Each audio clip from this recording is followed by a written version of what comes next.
myself Kanchan Sharma. I hope you will be fine there.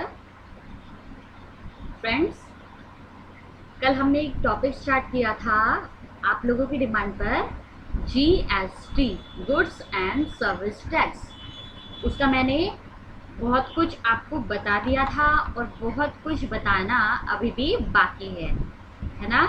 तो चलिए start करते हैं। आज मैं आपको बताऊंगी रजिस्ट्रेशन प्रोसेस के बारे में। ठीक है, रजिस्ट्रेशन प्रोसेस।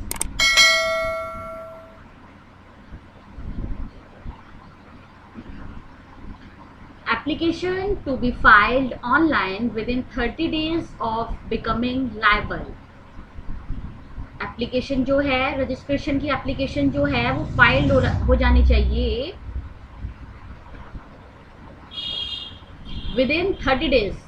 30 डेज कब से? विदिन 30 डेज कब से? बिकमिंग लायबल, जब वो लायबल हुआ रजिस्ट्रेशन के लिए। ठीक है, तब तक एप्लीकेशन फाइल हो जानी चाहिए। ठीक है, चलिए। Casual dealers and non resident taxable person shall apply at least 5 days prior to the date of commencement of business. Period of validation is as specified in the application or 90 days from the effective date of registration, whichever is earlier. An advance deposit of tax an amount equivalent to the estimated tax liability of such person. देखिए ये क्या कहना चाह रहा है। Casual dealer जो है और नॉन रेजिडेंट टैक्सेबल पर्सन जो है, ठीक है, मैं बताऊंगी आपको ये कौन है। ठीक है ना, ये देखिए यहाँ पे एक टॉपिक भी आएगा हमारा, ये देखिए। ठीक है, कंपल्सरी रजिस्ट्रेशन के आपको दिखाई दे रहा होगा casual taxable person.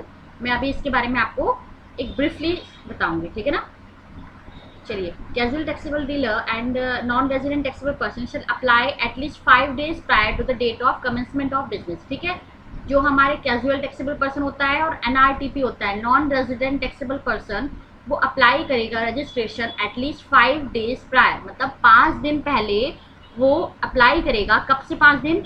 To the date of commencement of business. ठीक है, उस डेट से शुरू करेगा जब बिजनेस स्टार्ट होगा, कमेंस्ड होगा। ठीक है,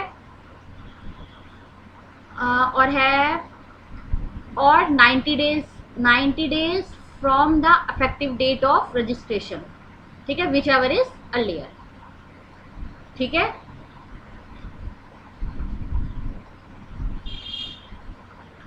नब्बे दिन from the date of registration. ठीक है, उसमें से जो भी पहले आ जाएगी, विच एवर इज अर्लियर, मतलब जो भी पहले होगी, या तो 5 days प्रायर वाली डेट ली जाएगी या फिर 90 days वाली। ठीक है ना, from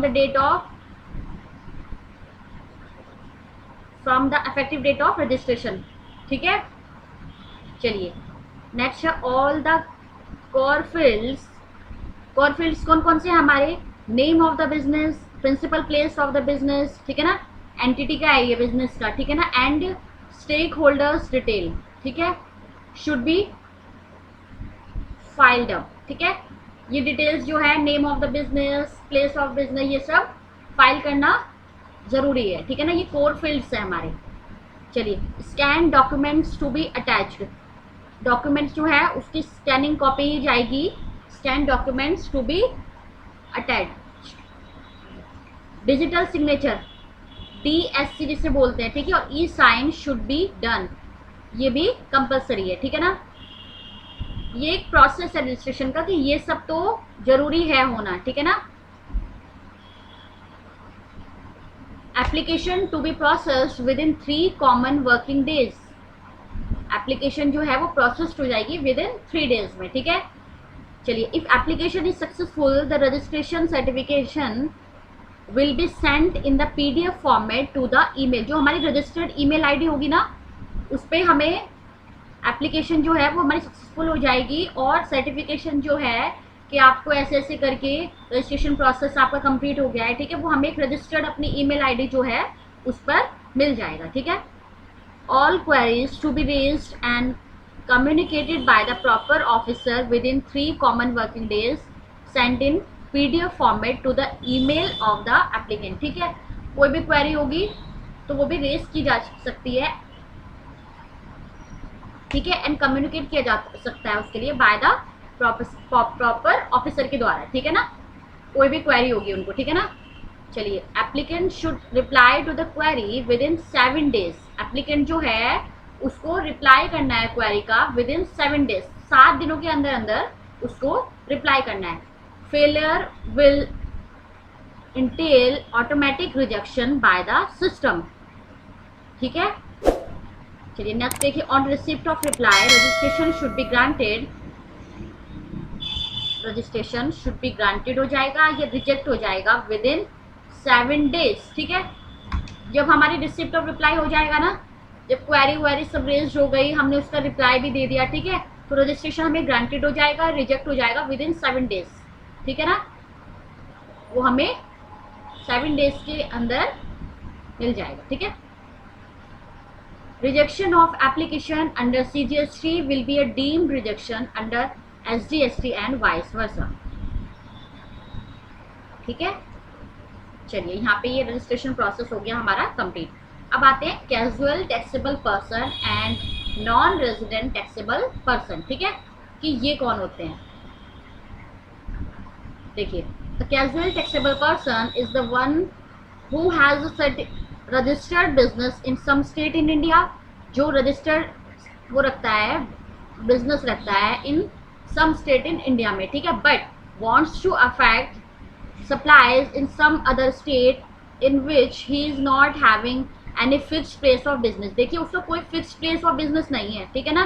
मतलब ये जो होते हैं कैजुअल टैक्सेबल पर्सन, ये ओकेजनली काम करते हैं, ठीक है, इनका कोई फिक्स्ड प्लेस ऑफ बिजनेस नहीं होता, ये कभी कहीं तो कभी कहीं जाते रहते हैं, ठीक है ना, अपने बिजनेस के पर्पज से।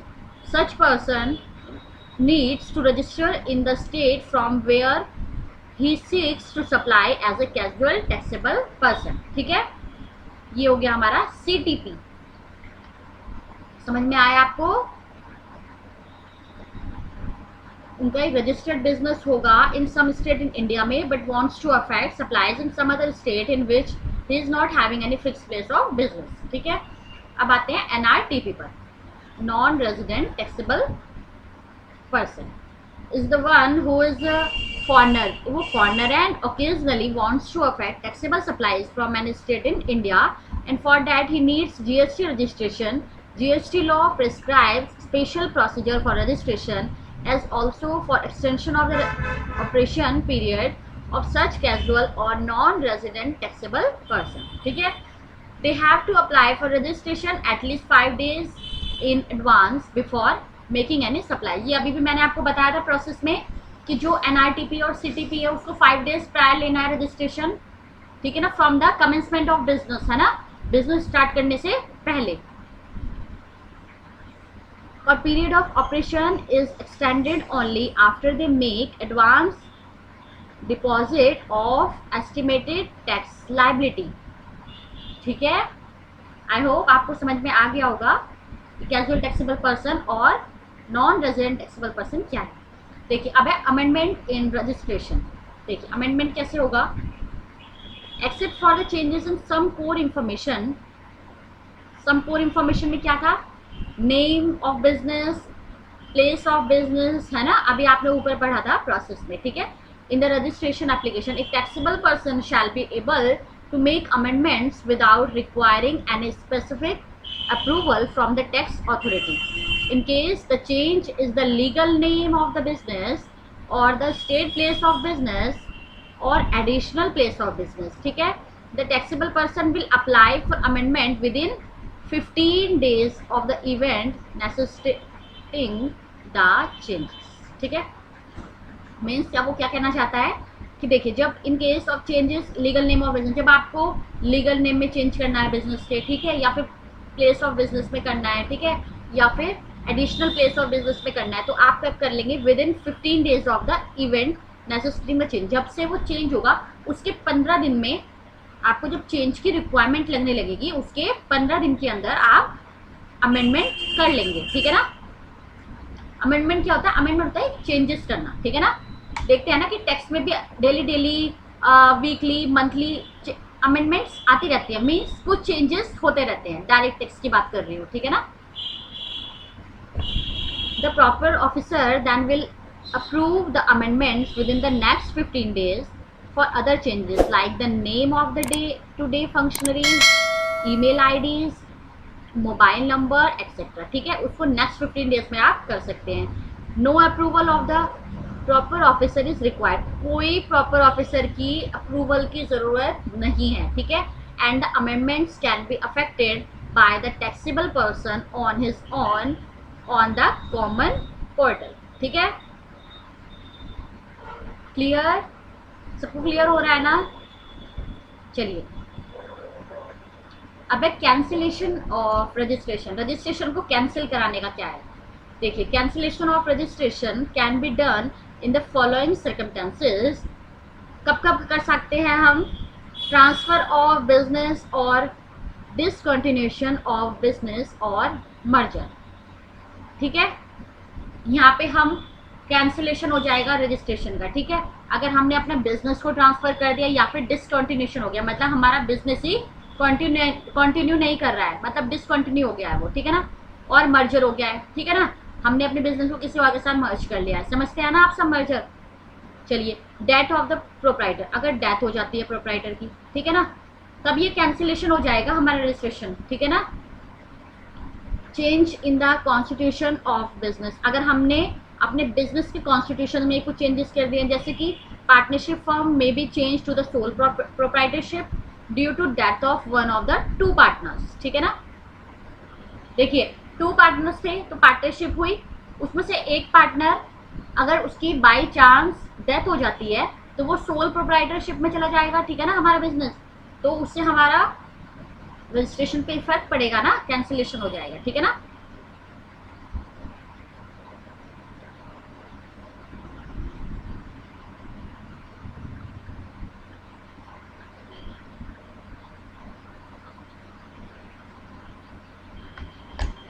Registered taxable person has contravened provision of the act, अगर उसने कोई प्रोविजन में कॉन्ट्रावेंट कर दिया है, मतलब कुछ भी कॉन्ट्रावेंशन हो चुका है, ठीक है ना, तब ये कैंसिलेशन में आ जाएगा।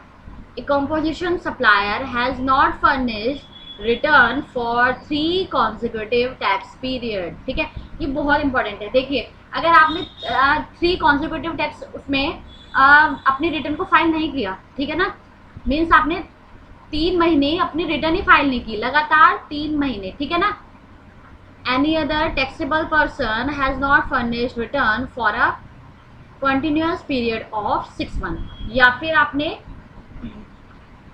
6 मंथ में भी कोई वो नहीं किया है, ठीक है ना, मतलब रिटर्न को फर्निश नहीं किया है, ठीक है, ऑटोमेटिकली कैंसिलेशन हो जाएगा। ठीक है, non commencement of business with in 6 month, देखिए आपने रजिस्ट्रेशन तो ले लिया था लेकिन आपने अपना बिजनेस स्टार्ट नहीं किया है, कब तक?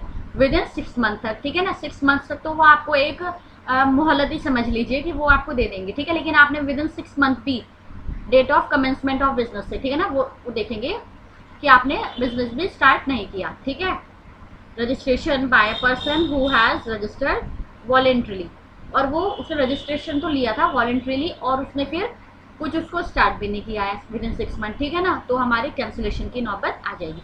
Where registration has been obtained by means of fraud, willful misstatement or suppression of fact, the registration may be cancelled with retrospective effect।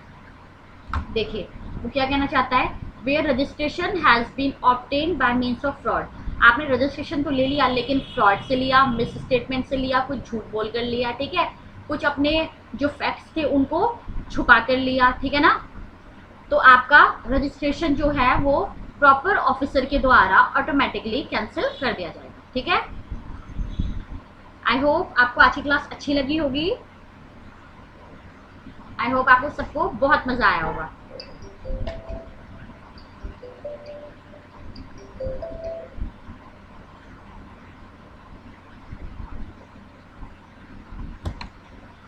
चलिए, अगर आपको इसमें कोई भी क्वेरी हो तो आप मुझे कमेंट सेक्शन या फिर हमारे टेलीग्राम चैनल पे अपनी क्वेरी भेज सकते हैं। ठीक है, और आप लाइक और सब्सक्राइब करना नहीं भूलिएगा।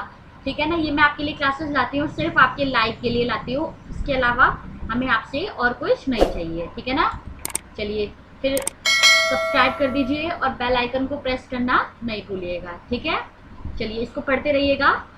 Okay, bye bye.